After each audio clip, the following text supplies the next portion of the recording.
So, I can't sit this low. Me either. All right, so gang, Whoa. this is pretty cool. So who I have to the right of me is Christopher Payne Sr. That's correct. Not to be confused because he's got elite children. So his daughter, Emmeline, got a full ride to play college basketball. You got a full ride to play college baseball. Your oldest son got a full ride to fish, which I always joke about because had I known about that, which I don't even think it was a thing back when I was in high school. No, it definitely wasn't. But if it was, I wouldn't have played basketball. Mm-hmm. He definitely went in the right direction. Mm-hmm. If there was like some kind of sport, like game warden sport, that would have been me. So he got a full ride to fish for UT, and then your youngest son is getting a full ride to pitch. Has he committed? We can't say that on there. No, he's verbally committed to University of Tennessee, but it's not. He's not going to get a full ride. Unfortunately, baseball only has 11.7 scholarships for a roster of about 32. 11.7. 11.7. How do they figure that out? I don't know. I don't know who that 0.7 guy is, but I know who 11 are. Luke. But yeah, there you go. Well, yeah, I hope he gets 70%, but Yeah. no, he should be with my wife being a teacher here in the States, so they get a really good discount there, as along with hopefully we'll get his ACTs up. They're pretty good right now, but hopefully we'll get his ACT up to where it'll help out on some tuition and stuff like that. So didn't follow in his mom's footsteps then on the ACT. That had to be No, he was more. He's shaded more towards me on the ACT score, unlike his sister. So yeah, she's smart as a whip. Yeah. All right, so I want to introduce to the audience who you are. I came to know Chris, I guess about 5 years ago. Yeah. So I was being recruited by a bank, and the bank obviously knew about this HELOC strategy and wanted to kind of bring me into the fold. And at the same time, Chris was heading up the lending department for that bank. And that's how we met and became good friends, kind of worked on a HELOC product for that bank. And then a couple of years ago, Chris opened up his own shop. And the purpose of that was really to get gobbled up by a big bank, which is essentially what happened. So a big bank up north gobbled that up. And Chris does the same thing with that bank, specializing in first lien position home equity line of credit. So Chris is the principal of Home of the Smart Loan. Yeah, right. ULG Home of the Smart Loan. Yeah, ULG Home of the Smart Loan. And one of the principals. It's a cool product. So let's just kind of go back. Because you were a mortgage guy, lending. Obviously, I was a mortgage guy. Right. So when you first learned about this, what was your initial reaction to hearing this type of strategy or what we were trying to accomplish? Well, it was almost... laughable? No, I wouldn't say laughable. It was very intriguing. I enjoy numbers. I'm more of a numbers guy. And then once we dove down into it, it was incredibly eye-opening. Right. That this product is there and that more people do not participate in it. And so, when you and I first met, you introduced me to it, and it didn't take me long to fall in love with the product. And then I was like, how can we work together and bring this to the attention of millions of people across the country? Right. And a lot of people don't realize that, even though I've mentioned it multiple times. If you were to take our audience and break it down by job description or industry of who, is the highest concentration of our clients, it would be people in the lending industry. Yeah. Because, folks like us, we pick up on it pretty quickly. Right. And I've always said, if the experts don't want a mortgage, then why should you want a mortgage?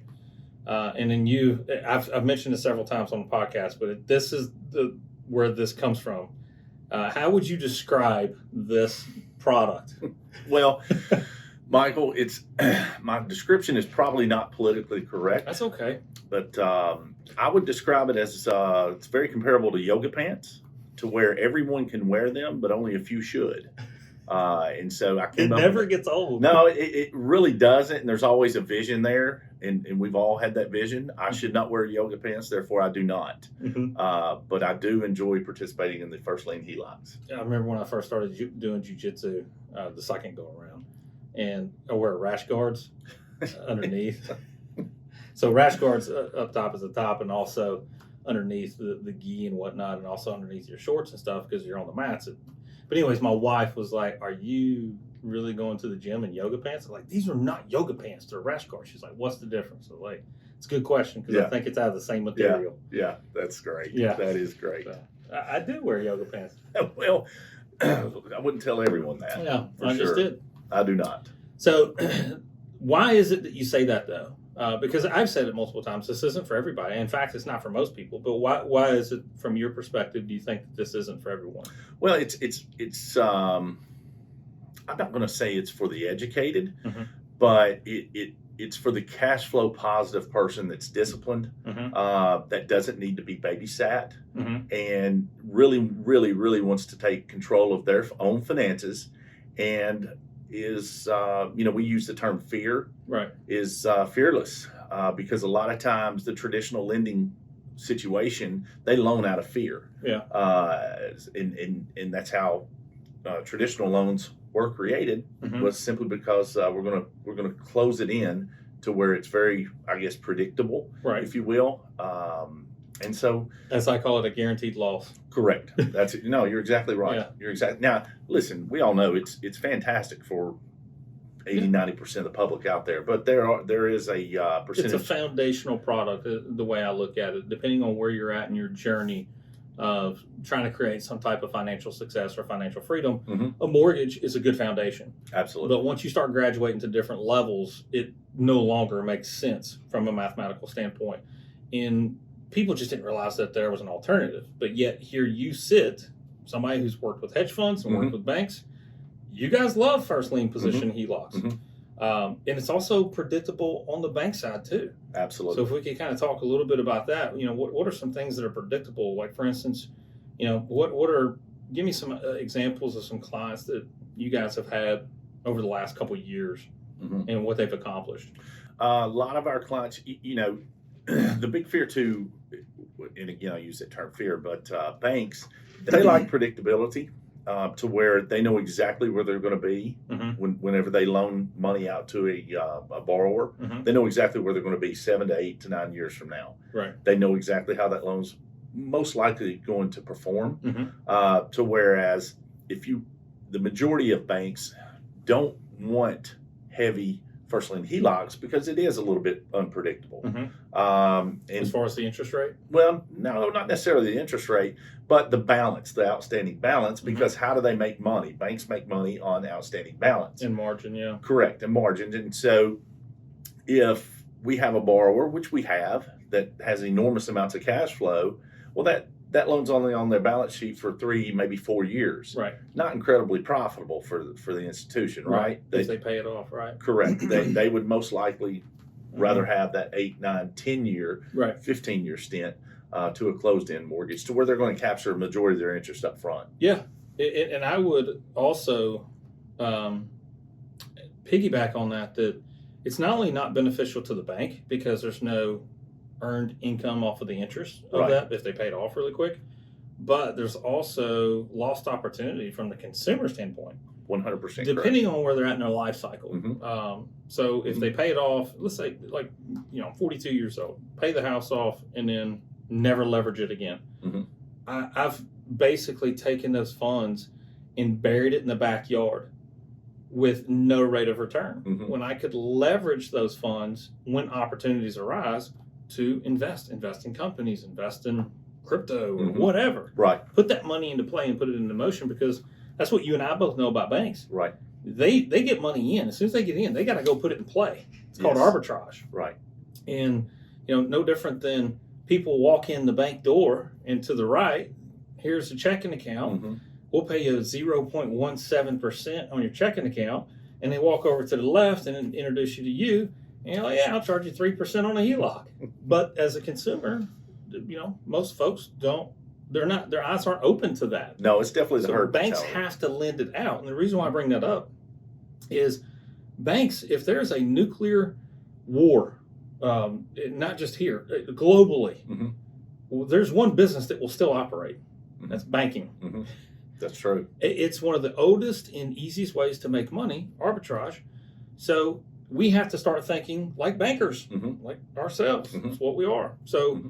that's what a consumer needs to do is, okay, so I've suppressed the interest, I've suppressed the balance, but if something else comes along that's an opportunity that could yield me 12, 15, 25% rate of return, let me use those funds. Mm-hmm. that are also in some situations still tax deductible. Sure. So Sure, and that's one thing that we kind of was eye opening to us, because when we first started doing the product and promoting the product through you and your avenues, we didn't realize how much wealth was going to be created. And so we have clients that got into a first lien HELOC 5 or 6 years ago on their primary residence. And it's amazing to go back, and we'll get an email or we'll get a phone call, and we have repeat customers because they're going back and using that created equity there to increase their net worth through purchasing other, whether it be rental properties, real estate, correct, insurance policies. That's a big one. Yeah, I mean, so that's back to the original point. It's not advantageous to the bank for a person to pay their loan off really quick because they don't earn any interest income, but it's also not beneficial to the consumer because they're not keeping their eyes open to potential opportunities to increase cash flow. And then when you do that, what does that do to the HELOC? You increase your cash flow. Well, you speed down the process even faster of paying it off. But then opportunities, especially in this market, heck, for almost any market, as long as your eyes are open to opportunities, you can find one. Right. So now let's talk about from a banker's perspective, because we get this a lot. And you've been in those conversations with the hedge funds, so you know what they're thinking and what they want to buy is, people don't understand the difference between first lien HELOC and second lien HELOC. And from a banker's perspective, and not just a banker, but somebody who owns a portion of a bank, what are the banks really wanting, the position-wise? Because people are like, okay, in 2008, 2009, HELOCs were frozen. As if it was just a blanket thing that went out to the entire country that all HELOCs were frozen, which is not the case. That's not the truth at all. It wasn't just second lien HELOCs, but it wasn't nationally. It was regionally. Atlanta, Miami, Memphis, Vegas, parts of California. Yeah, a lot of those markets did have HELOCs that were frozen. But what have you been told as far as HELOCs in first lien position? We haven't had any. I don't know of one first lien HELOC that's ever been frozen at all. The big misconception is in a HELOC, because traditionally we're conditioned to think a HELOC is a second mortgage. The easiest comparison I use is a second mortgage is promoted to create debt, and that's what it's promoted to do. Yeah. No one ever, when they're facilitating, a banker's not going to teach you how to pay that second loan off quicker. He's not going to talk to you about cash flow analysis. He's not going to talk to you about daily interest. It's just, can I get you approved? Correct. That's exactly right. And he's going to get you approved to create more debt for yourself. Now, yes, you'll have a tangible product because that's what you're using the second lien for, whether it's to upgrade some things around your home, buy a car, college, whatever it is. Right. But that is my mindset, is a second lien is promoted to create debt, whereas a first lien along with your education is taught how to pay it off and pay less interest in the process. Yeah, but also being in first lien position drastically minimizes the risk of the bank. Oh, absolutely. The bank isn't nearly as nervous, so if something happens in the market, they have first collateral rights, where in second lien position, that's when they get nervous. Right. You could go back and look at your regional banks and your national banks. I would be willing to bet, I don't know the numbers, but I would be willing to bet that less than 10% of second mortgages that defaulted, the banks ever recouped any of their money. Yeah. Through foreclosures or whatever it may be. Right. And so basically, at the end of the day, they look at it. They wouldn't tell you this, but they look at it as an unsecured debt. Is what they look at, simply because it is a lien on the home, but when you say unsecured, because if the value of that home drops and there is a foreclosure, they're not guaranteed to get paid back. No, the first position has to be paid first, right? And then whatever's left, the second lien would be there. Yeah. So that's why I've talked in other podcasts about looking at the different balance sheets. You know, whether there's because these banks do keep a balance sheet of what's in second lien, they keep a balance sheet of what's in first lien. Right. And that second lien HELOC is really their target list. That if we have a real estate meltdown again, crash or correction, whatever you want to call it, then that's their second lien position is the target list. Like, okay, we need to start calling these people up. We need to start checking credit on these and all that, because that's when they get nervous because of what happened in 2008, 2009. Right. But in first lien position, you're not on that target list anymore. No. So again, you protect the bank, you by default protect yourself.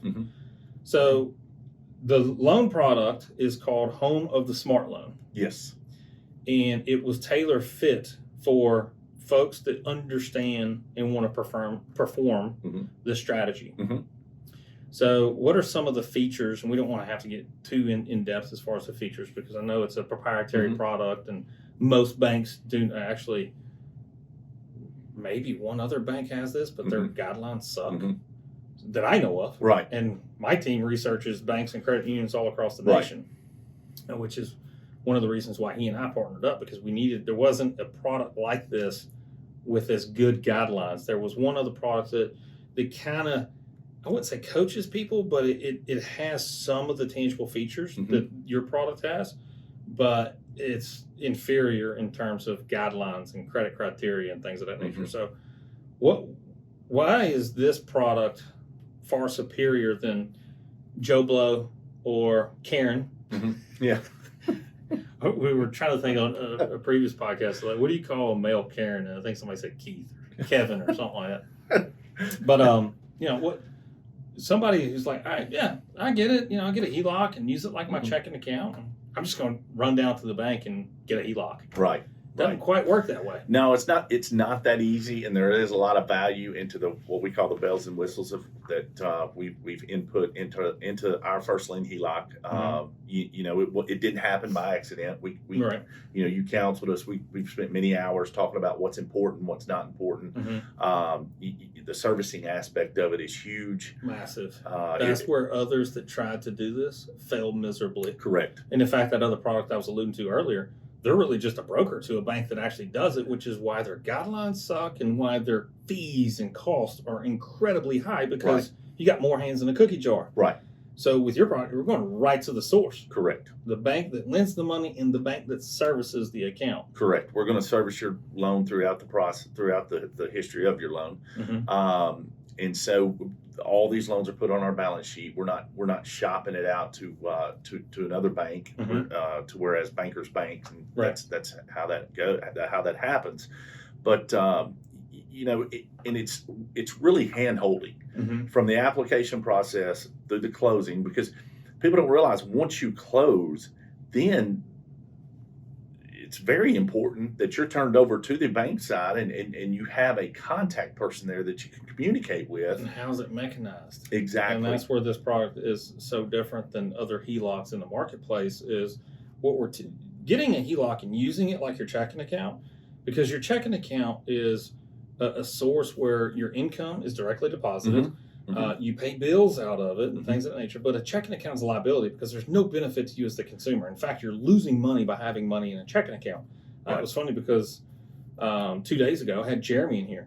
Jeremy doesn't use bank accounts anymore. He uses crypto. Right, there you go. Yeah. And when he goes to buy lunch or dinner, he thinks in terms of bits or Ethereum. He's like, this costs 0.11 Ethereum tonight or whatnot. So he's trained himself to start thinking that way, because his money sitting in the bank account is a liability, where if it's sitting in some type of cryptocurrency or something else that's an asset, it's increasing in value to him, where a checking account doesn't. It decreases in value because the bank isn't going to give you an interest rate that keeps up with the cost of inflation. So it's vitally important that this thing is mechanized so that you can treat it just like a HELOC, where if I walk down the street, we're probably surrounded by 4 or 5 banks right now. If I walk to any 4 or 5 of these, they have no clue what I'm talking about.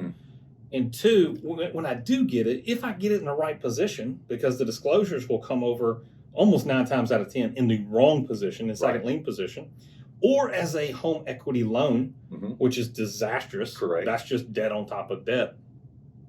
But even if I were to get the right lien position, now I have to struggle with, okay, how do I get my money in there as fast as possible?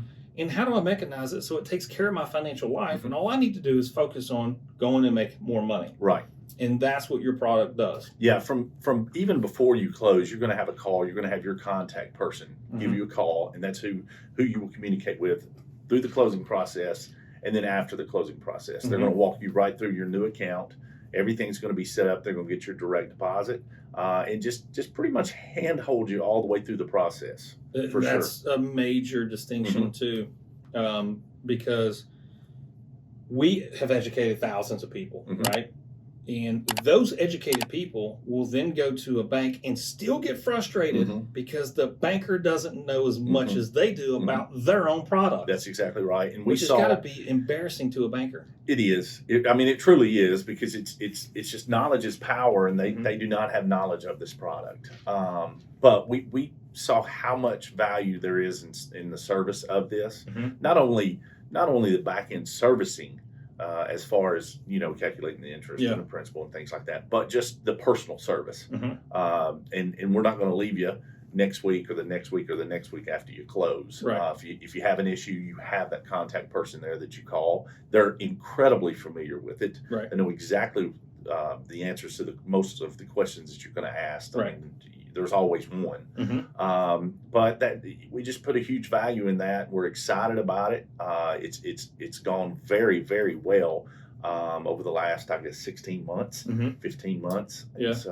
And I will tell you something else that I think is game changing as far as your bankers compared to other bankers. Most bankers in the industry are not compensated based on a home equity line of credit. They're typically salaried employees. They have some type of bonus structure typically if they open X amount of checking accounts, savings accounts, HELOCs, or whatever.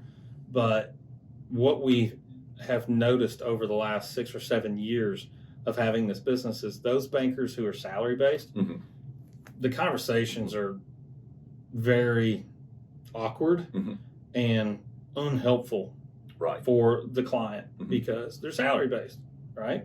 However, yours are commission based, which is pretty cool because it's something that was so frustrating for me for so many years is call this banker, and sometimes the banker's like, hey, can you just take me off of your list? I don't want your customers calling me. Overworked, right. Become overworked. Even had some say, I get paid the same if I get 2 calls a month versus 20. So I'd rather get 2. And nothing gets under your skin as an entrepreneur more than hearing something like that. I mean, if I'm a bank president, I'm just like, oh my goodness, what are you talking about? The next best thing is quarterly goals. Once they meet their quarterly goals, they shut it down. Yeah. But yours are different. So they only get compensated once the client succeeds and gets what they want from that product. And it also has to be an amazing process. Now, I say that there's nothing sexy about borrowing money. No. I mean, I don't want to sound like, we put fun back into That's not the case. That's not the case. No, you're exactly right. I don't care if you're getting a mortgage or a car loan, or actually a car loan is probably more fun than a mortgage or a HELOC. Yeah, much quicker, I promise you. Yeah, so it's still a 30-day process, but you're now relating it to the mortgage industry, where the mortgage industry, if I needed to go get a mortgage or a consumer needed to go get a mortgage, they call up a loan officer. The loan officer's working hard. Sure. Because they get paid on commission. They only get they're incentivized to have a good, smooth process and make the customer happy. And that's what you've done with your bankers. Right. That's exactly which is not industry norm whatsoever.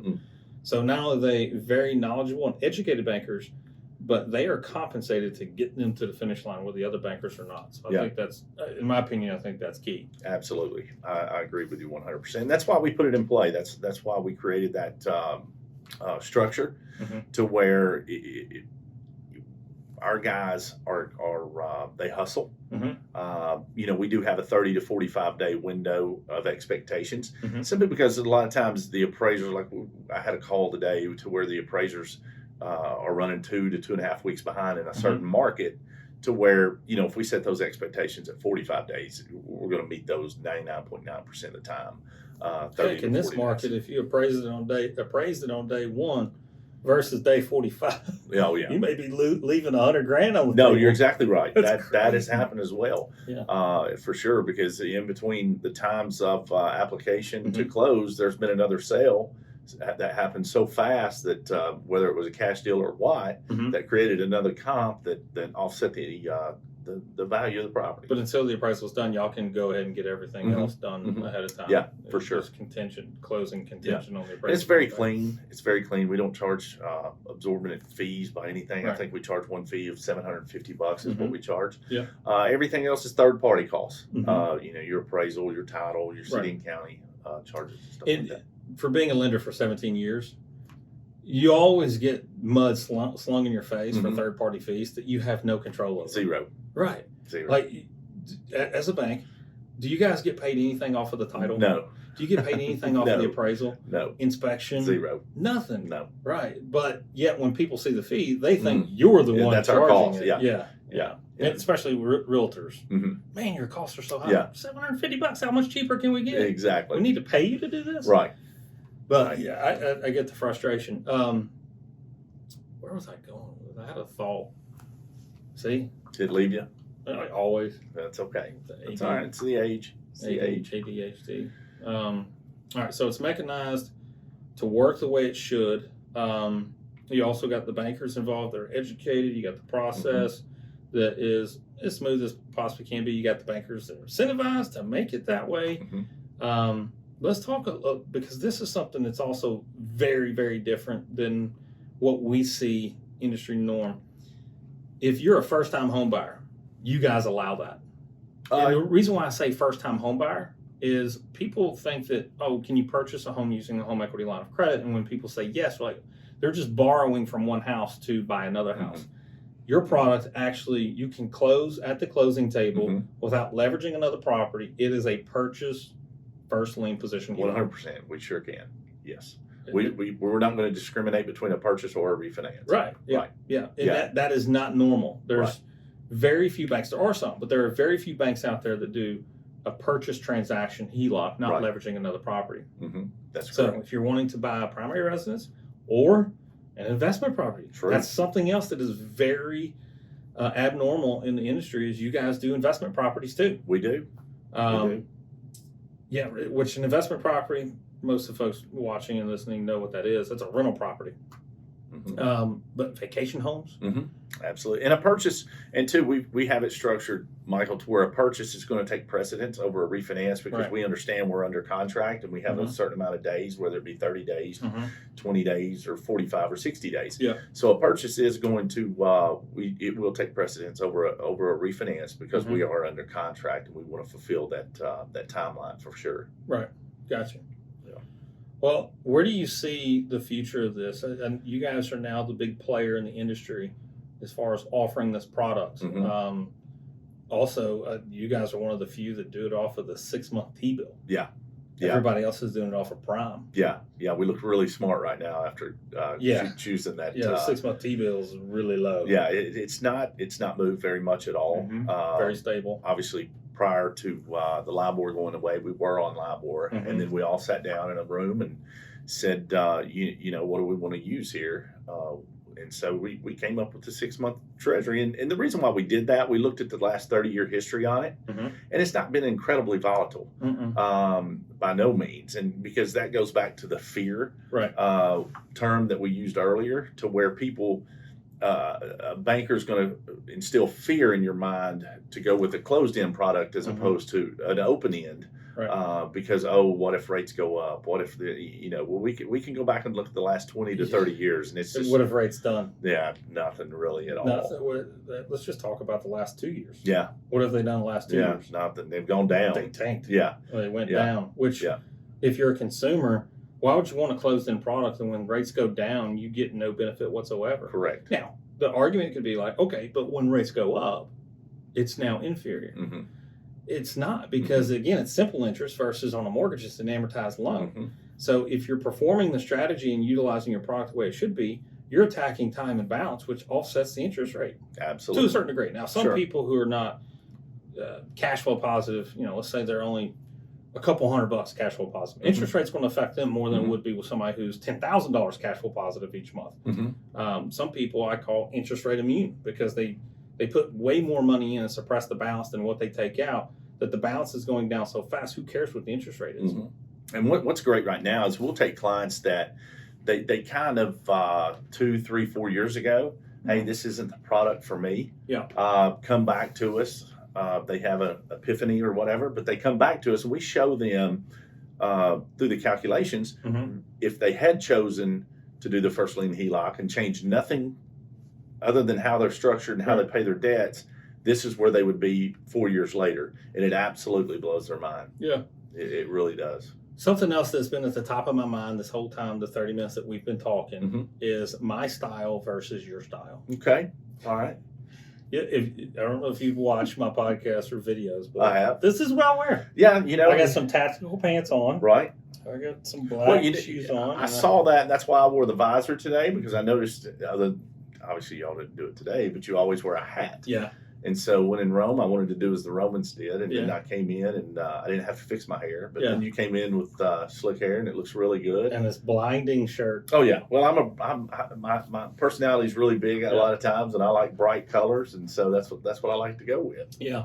For Yeah, sure. Chris is not your typical bank executive. I remember we had a lunch meeting with a friend, and I told him, I said, you watch. I said, I don't care if it's 30 degrees outside. He's going to show up in golf-looking gear. He's going to have bright colors, probably a visor on, and some shorts. Yeah. And he's like, man, it's 30-something degrees. So watch. Yeah. And Well, we get there, and that's what you was wearing. when you're typically a little bigger guy, I always say, you don't get cold very often. Yeah. Yeah. So I don't wear long pants a whole lot unless I have to. Long pants. Long pants. That's what my grandmother used to call them. Riches. But yeah, that's when COVID hit and we all went away from our offices, and then the attire kind of got laxed, and then of course I sure did too.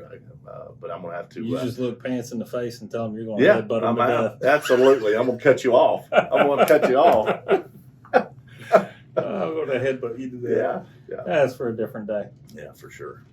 All right. Well, any parting comments, remarks? No, don't be fearful of the product. Educate yourself on it, and we will walk you right through the process. We're not going to put you into something that you're not going to benefit from. Mm-hmm. We've taken many customers that said they wanted the first lien HELOC. We counseled them, did the numbers, and said, hey, this just isn't for you. Mm-hmm. And then we got them into a closed-end product that's Right. not bad. We got them into another product that benefited them.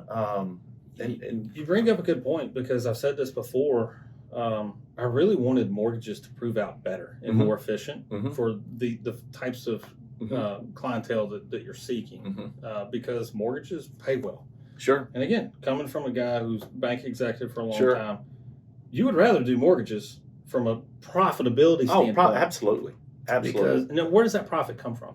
The consumer. Yeah, The paying more interest. Correct. Yeah, it's Correct. something that's easily sellable on the secondary market, and the reason why it's easily sellable is because those hedge funds can pretty much project out, oh, here's our interest earned income on this, because what do people typically do with a mortgage? They make the minimum payments. Yeah. Very, very few people pay extra. But even if you did pay extra, you have no liquidity.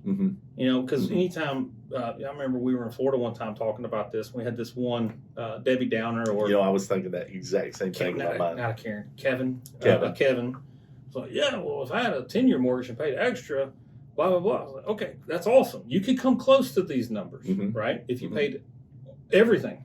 When I say everything, you have to put all discretionary funds into the mortgage after you've paid your bills.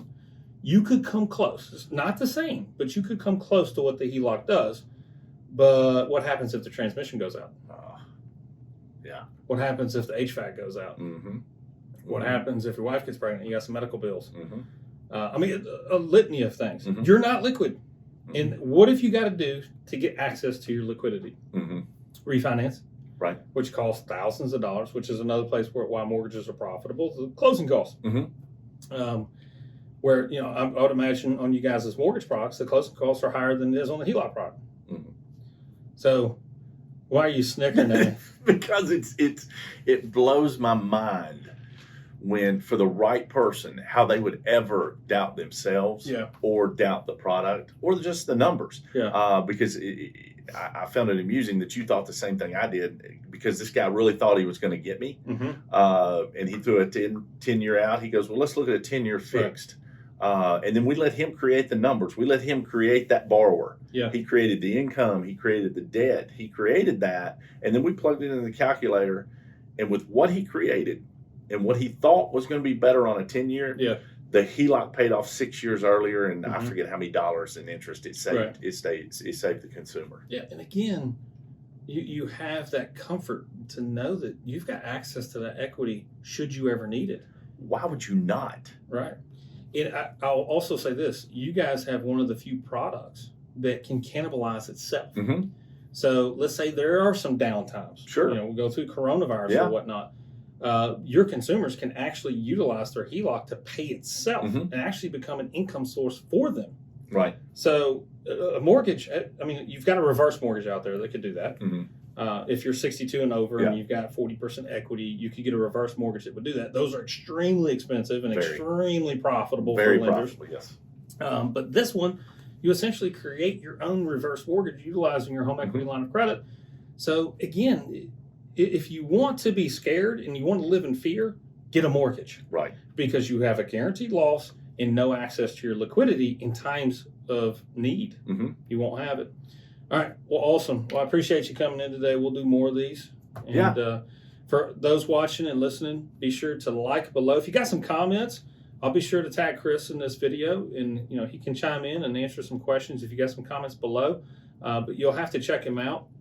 Not to see him, you don't want to call his number because you don't want to call the top dog at the bank. You want to call his minions. No, not that. I mean, they're going to be the ones that can take care of your needs immediately. You'll answer. I will say this: you answer the phone every time. Unless I'm on it, then I'll click that little message. Hey, I'm on another call. I'll call you right back. And you do. You always call back, but don't call Chris. Call his bankers, and then we'll be sure to leave that information. But again, folks, just like below, subscribe if you like this. If you got some comments, hey, if you want to debate, you guys have seen some of the videos where I debate loan officers. I mean, this is somebody who's been in the lending industry for a very long time. And like I said at the beginning of this video, if the experts don't want it, why should you want it? So take care, gang. God bless. Thank you.